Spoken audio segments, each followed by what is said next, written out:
why? Why do you do this?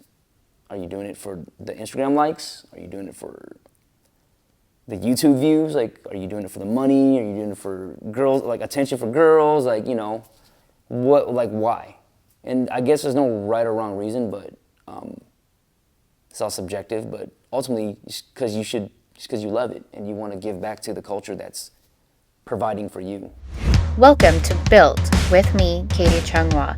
Listen every week as I talk with athletes, entertainers, and entrepreneurs about how they built who they are today and get the inside scoop about their lives. So you've seen him on the biggest stage in Las Vegas, the man behind the mask, the OG of the Jabbawockeez. I have today Phi Nguyen. Hello, how you doing? Thank you. Where am I looking You're at? looking right here. Okay, hi. But we're also talking, so you can do either. Natural, yes. right? Act natural. Everyone be natural. Conversation. Thank you so much for joining me. I know you're super busy. So right now, we're kind of in the midst of getting over the whole COVID thing, and you're getting ready to open your show back up. Yes. So I caught you at a perfect time before you got too busy. Yes, you did. I just want to start off by saying I'm very unfamiliar with the dance scene. Okay. So you're going to have to talk to me in layman's terms. Okay. But is dancing something when you were growing up that you've always done? Do you join a crew when you're young? Is it a passion of yours? Kind of explain to me how you got started. I guess just depends on how you grew up. How I grew up was I just always danced. Like I watched Michael Jackson obviously as a kid, and you know, I'm an 80s baby, so like I grew up watching Breakin', Breakin' 2, like Wild Styles, Crush Groove, like all these like iconic hip hop movies.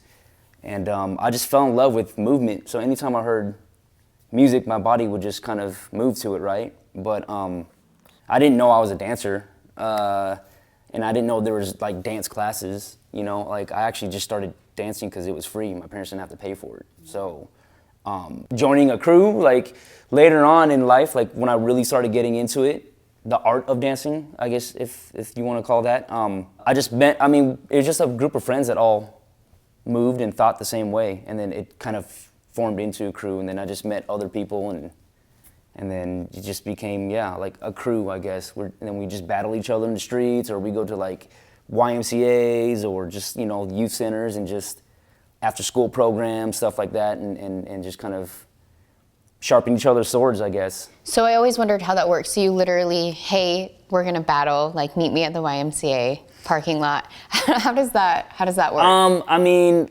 God, like my first battle was just this kid. I was super intimidated. Like I was a pretty passive and shy little Asian kid, and I think dance kind of like, you know, gave me an identity. But when I first got into it, I saw this kid just dancing, and it was my freshman year of high school, and he was dancing in like right before you walk into the cafeteria, there was like this little hallway, and that's where everyone kind of like got down, right? And people had heard that I danced. You know how your friends kind of like, hey man, get in the circle. But I was too like, nah, I don't know how to do it yet. You know, I don't know how to. And this kid just heard that I danced, so he called me out. And so naturally my competitive instinct came in, and I was like, all right, so you just start going at it. But then when you really start entering like events and jams and like popping battles or freestyle battles or breaking battles, b-boy battles, you know, you start to learn battle tactics, and you start to learn how to listen to the music, read the DJ and what they're dropping, and just kind of throughout the years just sharpen your sword through that. But yeah, I mean, it just kind of happens naturally, I guess. And then, you know, I would go to like nightclubs, but they were like teenage nights where, you know, 16 and up. Yeah, I remember going to those too. You can, or like the skating rink was another one. Yeah. Mm-hmm. And and we would always just, you know, like all the skaters would be skating over here, but then all the b-boys would be like in a little corner battling, and that's just kind of like the world that I fell into. And then, do you guys win money when you do these competitions? in the early days, nah, it was just respect. Yeah. It was just like, yo, I'm better than you. Yeah, I got Sweet. you. Like, no, there's no money involved. But then when there was actual b-boy events like B-Boy Summit, or like freestyle sessions, or just competitions that were, you know, promoters that promoted it, you'd win, you know. If it's like a crew battle, you'd win a little bit, or if it's a one-on-one, you'd win. And you know, it was a couple $100 here and there, but yeah, you'd mainly it was for respect. So you're one of the OGs. When I say OGs, you're one of the founders of the Jabbawockeez, correct? I'm not one of the founders. There's 2 founding members. Okay. Kevin Brewer and Joe Larat, KB and Punky. But I joined the crew. I battled KB to get into the crew back in like 2004. So how does that happen, or how did the group form? And can you kind of tell me how that came to be? So Kevin and Joe were dancing in San Diego. In 2000, they moved to San Diego in like 2002, 2003, and they were fellowshipping. They're childhood friends from Sacramento, and they wanted to dance together, but everyone kind of came from their own crews, and crew politics, like you can't dance with another crew and do it. You know what I'm saying? Yeah, absolutely. So they just like, man, we just want to express art and do it without having focus on just one person and just watch it as a whole. Yeah. So let's slap a mask on. And so that's what I was going to ask you, the significance behind that mask too. the significance is pretty much, you know, when you watch, like, let's say a boy band, let's just use NSYNC as an example. Like Justin Timberlake was kind of the dude that everybody, Absolutely. right? Or Jackson 5. Michael Jackson was the one, but in Jabbawockeez, there is no Michael in our group. You have to watch it as a whole. And it's like, you know, Voltron, everyone forms together and everyone has strengths and weaknesses, but it forces the person to sit and watch the group as a whole. And it also, it's a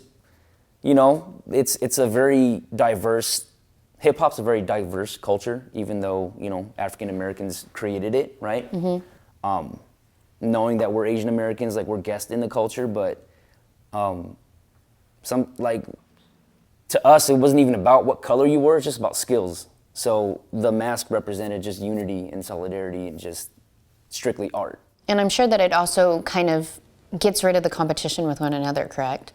Yeah. So someone's not trying to be the star or trying to be the face of it. They're literally like, we are a group. And that's the ultimate team building bond that you can make. Exactly. I mean, behind the mask, there's frenemies. Because we want to sharpen each other's tools. Like, I know you're weak at something, so make me strong at it. And it makes us better as a whole. Exactly. So yeah, but when we're actually doing shows and whatever, it's about the show and it's about the whole picture, if you will. Yeah, absolutely. So I had the pleasure of going to your new show, like literally days before your grand opening, which Yeah. you didn't even get to do the grand opening, No, correct? COVID hit us, so Yeah, we COVID opened hit. for like 2 weeks and we had to close it down. I think I but- was literally one of the last shows. Yeah. But the new show, Timeless. Timeless, yeah. And absolutely love the show. Thank you. And I loved how you did the East Coast, West Coast, New York, LA, all the tributes to that. How does culture and personal experience really play into the choreography of your guys' routine? Oh, that's a good question. How does culture, well, we just, you know, every hip hop is worldwide now, even though it was birthed in New York. But we'll just use the States for now. We don't have to go to different time zones, but every region has its own culture. Like the South, like I grew up listening to obviously Outkast and Goody Mob and just like a total hip hop head, right? So, and even all the way up to Usher, and you know, so we just wanted to keep the integrity of that sound and complement the sound and the movement as well. So, and we just, you know, I'm just a fan of hip hop, so we just tapped into the culture of that. And then East Coast, obviously Biggie and Wu-Tang and all that. And then when we got to the West, we hitting Tupac and Dre. That was such a fun show. all Like that just stuff, even so- you like naming it off, it reminds me of it. It was great. Yeah, thank you. It you. was like there's so much energy, and then obviously the nostalgic of it Yeah. was awesome too, because you're like, oh man, this is what I used to listen to, Oh, of and course. you're throwing it back, and then obviously all the dance moves too that you integrated from those times. So Yeah. it was just a great show altogether. Thank you. So okay, 2008, America's Best Dance Crew. Am I right on that year? You are right. So you guys were on the first season of America's Best Dance Crew. Yes. Which, before I even met you, I think I told you this story, but I voted in Thank you. For you guys, for the Jabbawockeez, Respect, because much I love. was an actual fan of the Jabbawockeez and I wanted you to win. Thank you so and much. And I've never text voted for anybody else. I've never done it for any A lot other of people show. say that. So literally my 10 cents or however much it was back in 2008, I don't know if they charged. Yeah. It went towards that. Thank you so much. So how was it going from winning America's Best Dance Crew? Was it instant stardom? Were there challenges after that? Did you guys all of a sudden, did it open doors instantly? Because I know from 2008, you guys didn't start in Vegas till 2010. Right. I mean, it was pretty instant. Yeah. Like even before, so I'll just rewind a little bit. When we first got onto the show, you know, it was the first show of its kind. MTV didn't know what it was going to be like. Didn't know it was going to become like kind of a pop culture phenomenon. So the rules were kind of strict. So if you were a contestant, they took away your laptops, your cell phones, and all that stuff. And social media wasn't even around back then. Like YouTube had just kind of been bubbling for a few years. Might have been a MySpace around Maybe or something like that. Facebook. Maybe Facebook, yeah. But it was new, but they just didn't want us to like sway the votes or have all our friends or whatever. So they took all of our stuff away, and we literally were like sequestered in. Is that a word? Secluded in. You would know better than me. Yeah. I'm awful. We were secluded at a hotel that all the contestants stayed at, and we couldn't leave. Like we were just until you were voted off the show. That's when you can leave. But so we actually didn't even know how much people actually watched the show, and it wasn't like it wasn't ABC or NBC. It was MTV on cable network. So we're and we actually the year before we did ABDC, we were on a movie called Step Up 2, and that movie finally came out while we were on the show.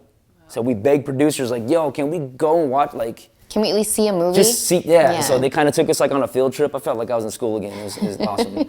But the producers let us go, let all the people that were still competing, go watch the show. And then when we stepped out of the hotel, and this is probably, we were like 3 or 4 episodes in, and people were recognizing us everywhere. And we were like, yo, we wear masks. And we're like, wait, well, we have to do interviews without the mask. Oh, yeah. Okay, yeah, people, and kids were just like, yo, you guys are the Jabbawockeez. Like, that's awesome. Yo, your feet, like they knew our names and everything. We're just kind of like, still kind of like soaking it in and like, no way do people like know us like that. So we went and watched the movie and, took some pictures or whatever. And then we went back to the hotel and continued the rest of the season. And then when we won, it was just this crazy roller coaster of, can you do this MTV show? Can you guys host this? Can you fly out here to do this? Can you guys, and we started touring for the next like 2.5 years. And life was just kind of crazy then. And then now, 2 years later, we came to Vegas and did our first show. And then fast forward 10 years, we're still here. Yeah, I did a little research and I didn't realize it's been 10 years since you guys have been in Vegas. Yeah. You're the first dance group to headline in Vegas. Did you know that? Yeah. Probably the only one, actually. I don't know anybody else. If they do, they don't come close to you because it doesn't ring a bell to me. Yeah, there's a couple OGs before us that kind of, like, much respect to like Rocksteady Crew and all them. They had a show called Jam on a Groove that did a little stint out here. There's a lot of street dancers in a show called Splash. But to actually like headline their own show, I'm pretty sure we're the first ones. What is it like? I mean, I feel like Vegas, you made it, right? You made it once you hit Vegas and you have a show in Vegas. So what is it like going and performing on the stage in Vegas? It's cool. It's fun. It's crazy because for a dance crew, people think we made it, but for like certain artists, they feel like when they like artists, like actual singing artists, when they start doing shows out here in Vegas, that back in the day the thing was kind of like, oh, that's where you go to die, like Tom Jones or like, But I think we were one of a kind type of artist. Yeah. Because we weren't singing artists, but we were dance artists, and we kind of changed that stereotype. And I mean, it just, I don't know. It's a feeling I can't describe. Like, it's fun to step on stage. It's cool to see, like, it's not just hip hop heads that come watch our show. There's kids. There's adults, there's, I mean, every gender, every race, every whatever sexual preference you are, it don't matter. Like, people just, if you love good music and love to be entertained by the sight, you know, we're the sight to sound. Yeah. And just to see people smile, it's like it's a drug that you can't buy, you know? So you've recently worked with DaBaby. You've worked with people like Taylor Swift, Shaq. You've been on Ellen. You've been on The Bachelorette. You've been doing your research. Okay, all right. I know everything. I forgot about all that too. But you've been on numerous shows. You've won multiple awards. How do you, like I said, it's been 10 years. How do you stay relevant? How have you stayed relevant? I mean, you know, we just kind of keep our ear young. The OGs are a little bit older now. I'm not gonna tell you my actual age. I'm just joking, I'm 38 years young, but I've been doing this for a while, but we have a new generation that has been training underneath us since, I mean, they were probably like 7, 8 years old. Now they're like 19, 20. Oh, that's awesome. And they're beasts. But we just keep our ear young. We study what's going on. We study we're still students, always be a student, right? And yeah, I mean, just, we're not those OGs that are like, oh, well, you ain't doing it how we're doing it, so you're wrong. Or, you know, we don't want to like scold anybody just because they're younger than us. And you don't want it to die with you either. No. Like, you want to continue this. You want this to be a long lasting name. I mean, you know, it's what we're realizing, it's bigger than us. Dance is bigger than Phi, Kevin, Joe, Rainin. It's bigger than the Jabbawockeez even.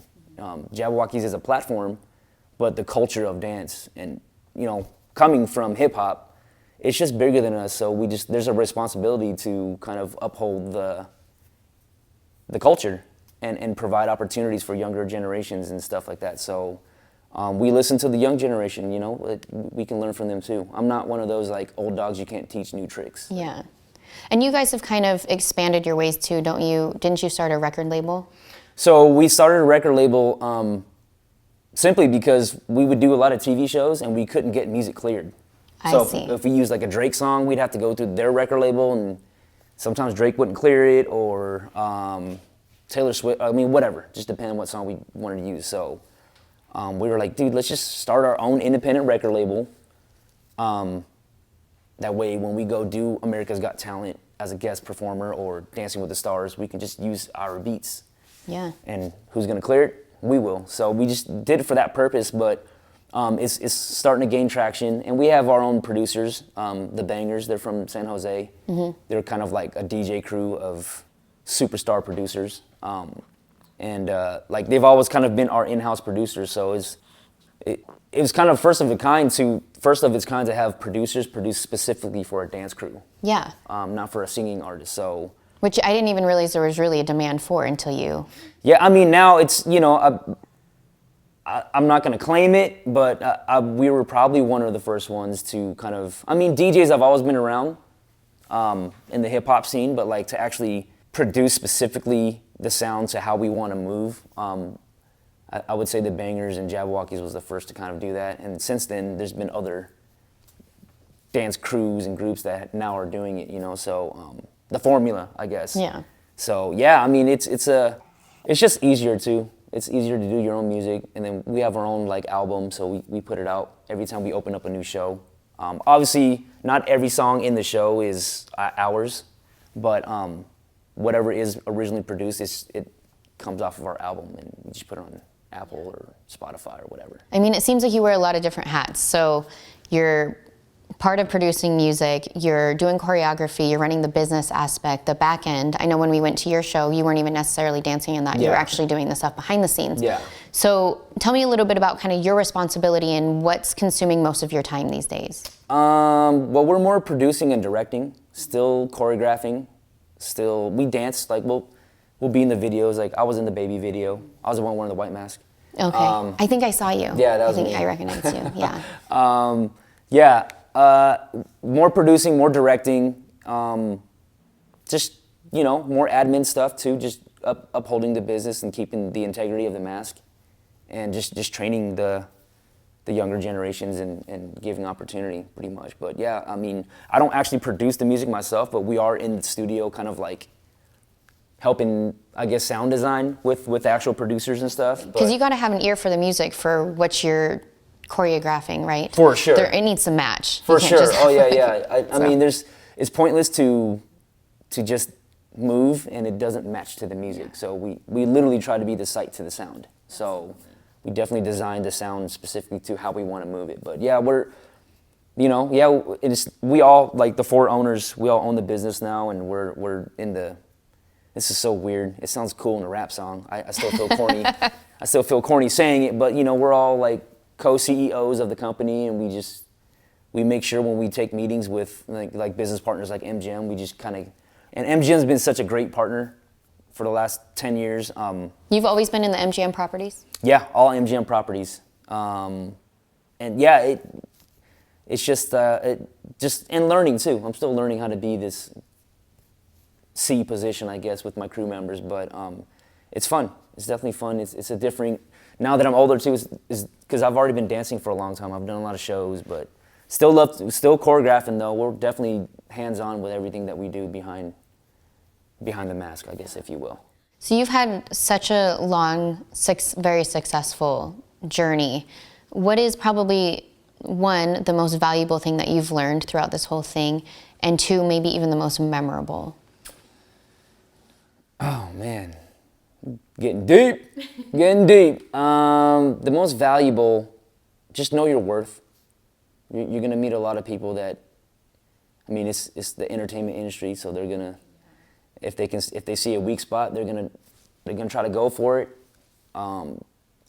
and just know why you do it. I mean, we all started, literally, we call ourselves, I guess, garage kids, right? Because we danced in a garage because it was free. There was no mirrors, there was no, there was no lights, there was no dance floor. It was just, music was on, and the only thing that cost us was like the cassette tapes that we would buy. I'm throwing it back because we bought cassette tapes.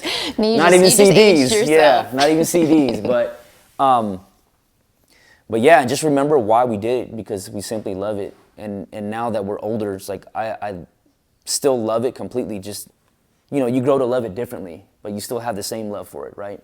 And most memorable, God, there's so many memories. Well, the reason why we even went, I guess I'll rewind again. The reason why we even did ABDC was because one of our members had passed away, and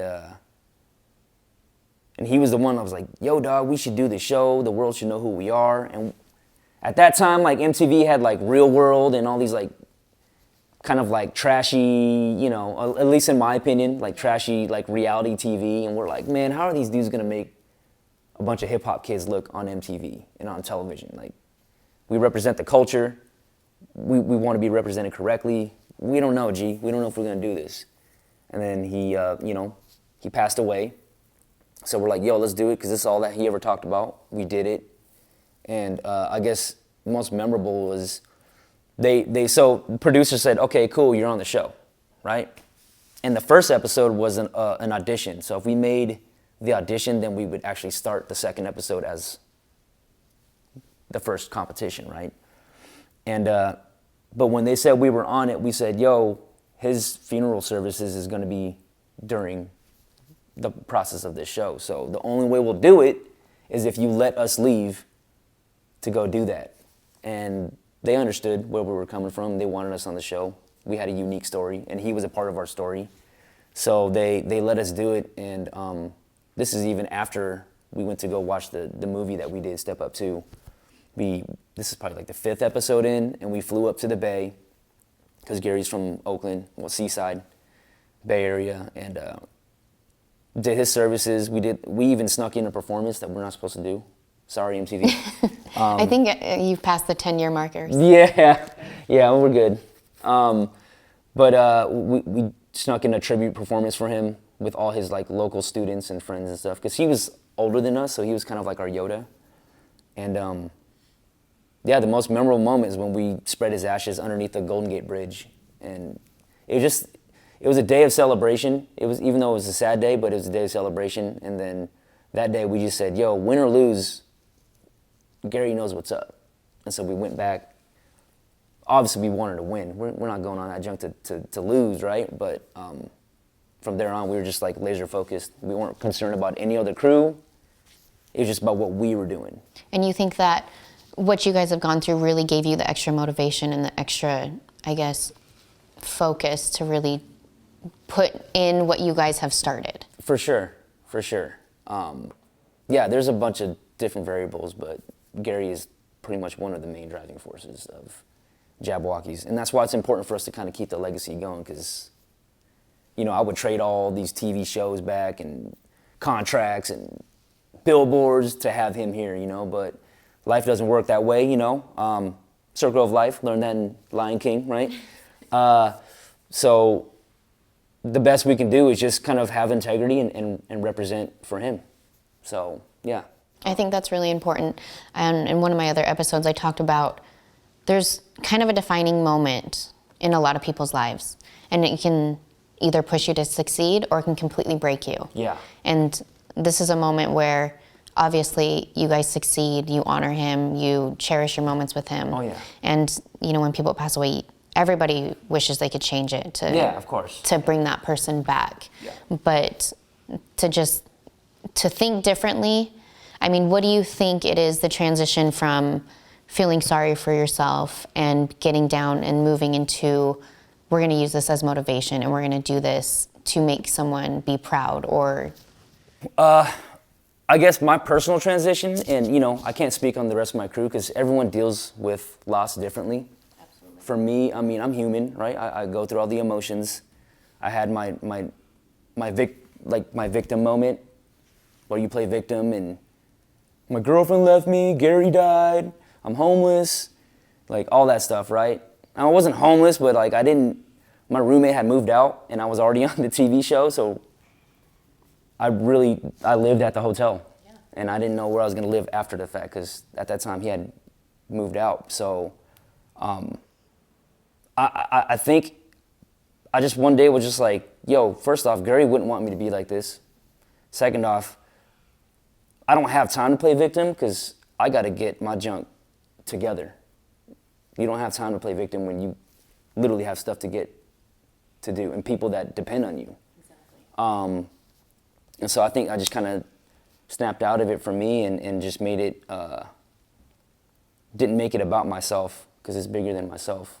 And then it, you know, from that moment on, the roller coaster happened. I'm on flights every other day into different countries to whatever, and then you just get so caught up in the work, you know? So we didn't really have time to sit back until we started building the show here in Vegas and concepting it. We kind of took a break from tour because we toured literally for 2.5 years straight. We lived out of a tour bus, and if not, hotels, planes, all that stuff. And when we started building the show here in Vegas, we took, you know what, can we take like a good month so we can just kind of process, yeah. Like, dude, we went from nobodies in the garage to now people are flying us across the country to go dance for their product, or, you know, like, it's crazy. So, and we all just kind of, that was our moment where we got to grieve together. And then that helped us produce the show, because a lot of inside, well, I mean, like 95% of the show is like inside jokes because we're a bunch of immature kids. But, and a part, yeah. And it's dope because no one knows other than us, but to them, they're still laughing. They're like, oh my God, like, it's funny. But yeah, the grieving process happened with the crew together, and it helped produce that show, Muse I See, for our first show, Muse I See. So yeah. It's great to know. I wish I would have seen that. I've only seen the Timeless, the new one, and then the one right before that, which was Dreams. Dreams, yeah. Dreams was not our favorite show, but it's part of being an artist. You got to put stuff out to realize what you do and what you do not like. And Dreams wasn't to me personally, it was more of a nightmare than a dream. But I'm proud of it. You know, I'm still proud of it. But Timeless it's everything. It's about Gary. The music is timeless because our playlist is just nostalgic, and young kids can listen to The Baby, but then people my generation can listen to Tupac. Like, you know. Absolutely. It's just a timeless show. So, but I don't even know if I answered your question. Oh, you did? Okay. Yeah, it was All great. right. What is something that you say that you've taught these young Jabbawockeez since they've been 7 and now they're 19? Is there something that you consistently say to them, or kind of a lesson that you try to teach them every day? Or I guess, let me put it like, if you were to give advice to someone that's striving to be better or be in your shoes, what would that be? Oh, I mean, with the actual young, we call them young dragons, because a Jabberwocky is an actual dragon. Okay. In the Lewis Carroll poem. Should have asked you that from the get-go, is what Jabbawockeez meant. Oh yeah, well so I'll answer that first. Jabbawockeez came from Lewis Carroll, and he's the author of a poem called Through the Looking Glass. And he's also, he's the man behind Alice in Wonderland. Oh, okay. And so the Jabberwocky would kind of show up and slay the knights and disappear, and we just thought that was tight. And so we're like, yo, we show up, we kill the stage and just disappear. I like that. And no one knows our face. So there's a bunch of different, like that mask represents a lot of different things. But so that's where Jabbawockeez came from. So now, fast forward, we have the younger generation. We call them the young dragons, and they're outstanding. They're way wise beyond their years. So I listen to them a lot more than they even listen to me. But I try not to be that personally. Try not to be that OG that just sits and talks all the time. I try to lead by action and example, and I think they see that. But what advice would I give? Just why? Why do you do this? Are you doing it for the Instagram likes? Are you doing it for the YouTube views? Like, are you doing it for the money? Are you doing it for girls, like attention for girls? Like, why? And I guess there's no right or wrong reason, but it's all subjective. But ultimately, because you love it and you want to give back to the culture that's providing for you. You don't have to be the stereotypical, like, I got to go to school, get a degree, and do all, like, you get to do what you love to do through this art. So just why do you do it? And like, if I could give myself, if 38-year-old Phi can give 15-year-old Phi some advice, it'd be like, just don't regret anything, because you'll be fine later. Yeah. You talk about these young dragons and how they're just amazing people, and I think you have to take credit on some of that, because the way that you treat somebody is kind of reciprocated, right? So you treat someone with such great respect, and you listen to them, and you're open, and I think that's something I realize about you, is you're a very humble person. Like, when we talk, I asked you to do this interview, and your response is, thank you for choosing me. I was like, you know what? Phi's just such a great guy. I genuinely mean that, It's like, because this is something that you're passionate about, right? And I can tell. And at the fact that you would just even want to hear my story, it's just like, yo, that's kind of cool. Like, because some people, they don't even care about dance. And just like you said, you are kind of like naive, or I guess ignorant to the world that I come from. Absolutely. And so for you to have me come in and be a part of something that you're passionate about it is humbling. So thank you for even considering me. Yeah, for sure. If anyone needs a role model, I think that's you. People, like, when they get famous, like what we were talking about before we started filming, they just stop showing up on time.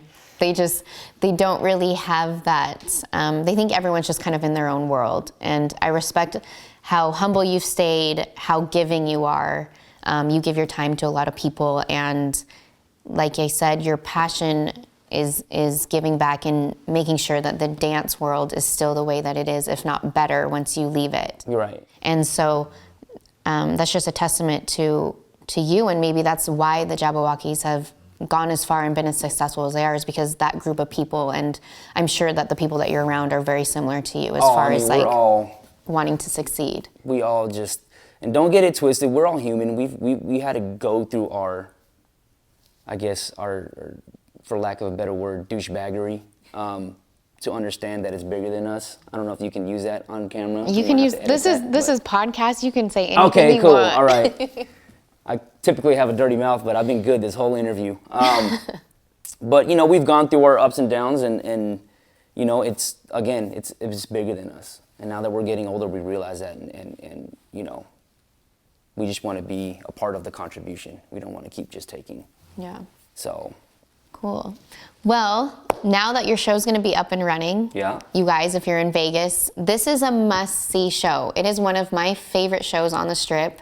I'm not just saying that because Phi's sitting here, but I really, really, really like this show. It's entertaining, it's fun, it's nostalgic. You will love it. Make sure the next time you're in Vegas, you go. Phi, thank you for your time again. Thank you so I appreciate much. you being here. Thank you for having me.